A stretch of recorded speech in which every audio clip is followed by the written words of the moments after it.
How about your boy Vitor getting knocked out? Second round knockout against Machida. Very similar to the Anderson Silva front kick knockout. That seems to be Vitor Belfort's kryptonite. If you just look him straight in the eye and you kind of fucking lift the bottom of your foot up and just plant that little foot right into his chin, it works. I don't know. Michael Bisping, that's the key to victory, I think, for anybody if Vitor Belfort ever fights again. Did he officially retire after that fight?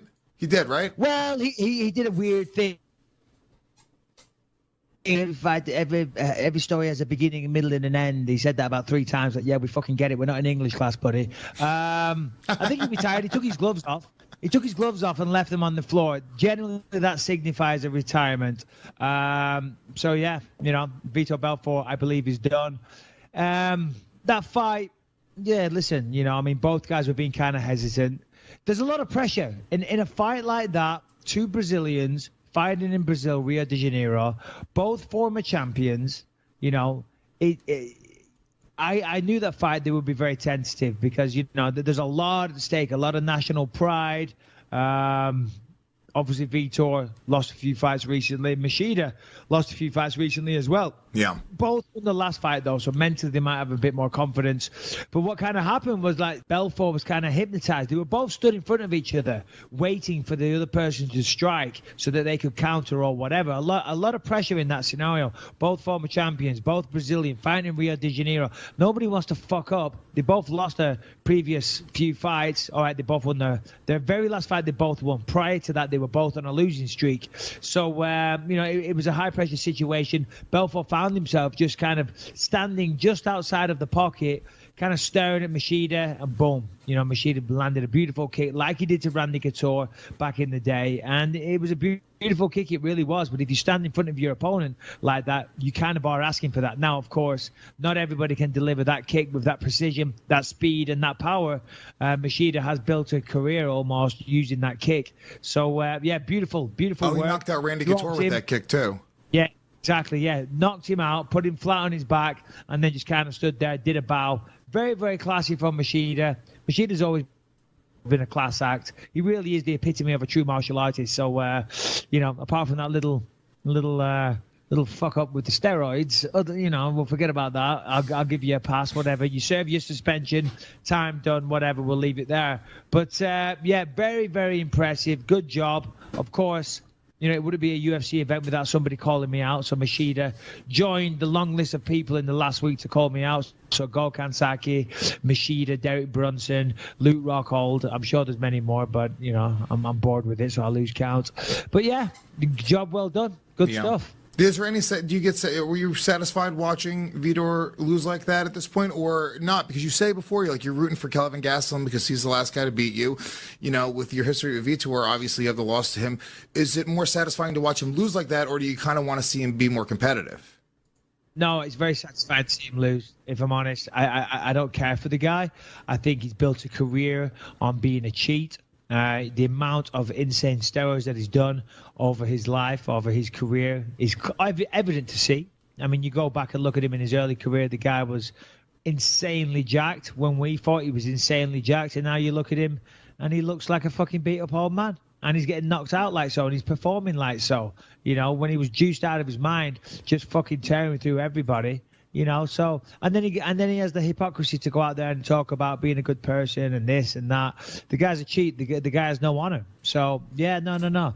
I would love to. I would have loved to have been the person to do that, but it is kind of still enjoyable to see him get what he deserves because he's gone out there and done that to many people and caused injuries. He fucked up my eyeball. He's the one to blame for that. So God bless Machida. Job well done. Actually coming to LA for Father's Day. We're gonna hang out, right?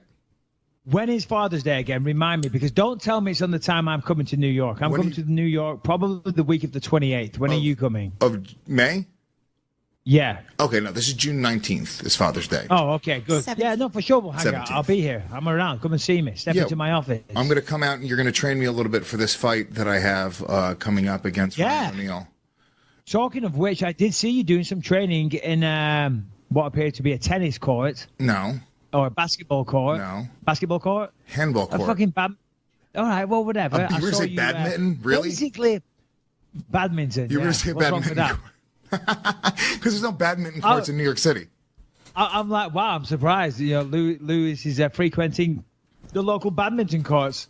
You here's know, what with his happened. rackets and his shuttlecock. Michael Harrington talks a lot of shit, and I was like, I'm training for this fight. I got to start sparring. I got to start just getting in there. So Harrington's like, oh yeah, dude. He was like, oh dude, I'll come out and spar with you. I'll fuck you up. And dude, he's very confident. He talks a lot of shit, dude, a lot. So I'm going like, all right, fine, I'll do it. We'll fuck around a little bit.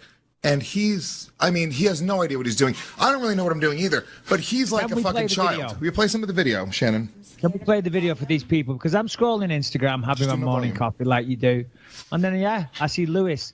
Always up for a fight, Lewis. You're a very angry man, I feel. Here they are. Listen, that could be any kind of court. Basketball, badminton, tennis. It's okay. No, it's not. Ooh, big straight right by us. Overhand right, I should say.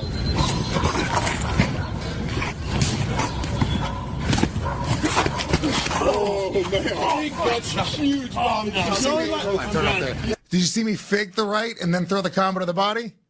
Well, you know what? That was almost the combination that I knocked out Luke Rocco with. I know. I emulated. Right hook to the body, left hook over the top.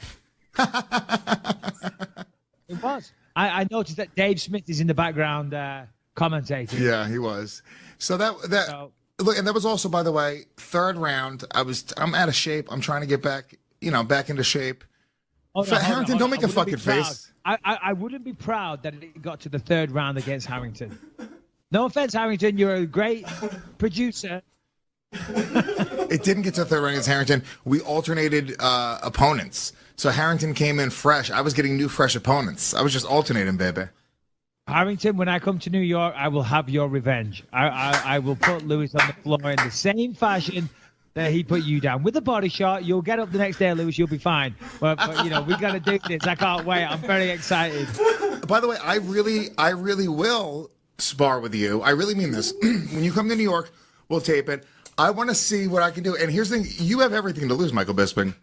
No, I know. Listen, the pressure is on me. Let's be honest. If you just had one shred of success, it would be good for you. But the thing is, you're not going to have a shred of success, so it doesn't matter. Dude, if I land one jab. People watching this, listening to this, will go, God, this Bisping's such a fucking pussy. He's getting called out by fighters left, right, and center. Machining calls him out. He's been radio silent throughout everything, but he's talking about flying up to New York to beat up a comedian. Fuck you all, motherfuckers. I got my next opponent, Luis J. Gomez. What's up? It's going to happen in New York City, May 28th, 2018. Michael Bisping returns. Yeah. Certainly a fall from grace. It was Madison Square Garden last time I was there. This time it will be a handball court in the East Village. Court. You know, it's funny because I ended up, I am actually getting into training. I took my first jiu-jitsu class yesterday as well. And I will tell this is what I got to say to people that, because we do talk about fitness on the show a lot. Dude, go to jiu-jitsu. It was crazy. It's pretty. What happens is you're firing off muscle fibers that you've never even thought about using before. There's like, even just with a little bit of sparring, a little bit of fucking around, in that one class that I took, every muscle in my body, muscles that I didn't think I had, my hips are my hips are so fucking sore, and they never get sore. Even if I lift and do like, the fucking weird thing where you spread your legs in the gym, and that does shit for me. You mean you mean the women's exercises? Yeah, you go on those machines. Where you spread your legs in the gym, specifically designed for women, those machines, Lewis. No. There is machines that I use in the gym, the squat rack, the leg press, all that type of stuff. The ones where you do that, that's for the old ladies or the young slags. Young slags. Or women in general. Women in general. I'm joking. Happy Mother's Day. Happy Mother's Day. The young slags out there. Maximum respect for the other opposite sex. Unless Luis J. Gomez looking at you in the eye as he slowly spreads his legs. Well, all I'm saying, though, is that it was a pretty goddamn intense workout. And I really liked it. And I really liked it as well. Yeah, no, jiu-jitsu is a lot of fun, and you actually do learn. It stimulates the body, obviously, and the mind as well. So, yeah, jiu-jitsu is a lot of fun. Talking of which, actually, I was offered last week to compete in a grappling competition, paid grappling. Not a bad offer. I wouldn't say lucrative. You know, for some people, lucrative. Pretty decent amount of money to compete in a professional grappling match live on Fight Pass. So I'm deliberating. So it's through UFC. Well, it's gonna air on UFC Fight Pass. It's not UFC. So it's another that the UFC reached out to me. Yes. It's like associated in some way or another with the UFC because they're going to be broadcasting it through their platform. Yeah. That'd be kind of exactly. fun. So yeah. Well, you know, it gives me something to train for. I mean, so I don't know. Who is it against? We'll see. I'm up in the air because.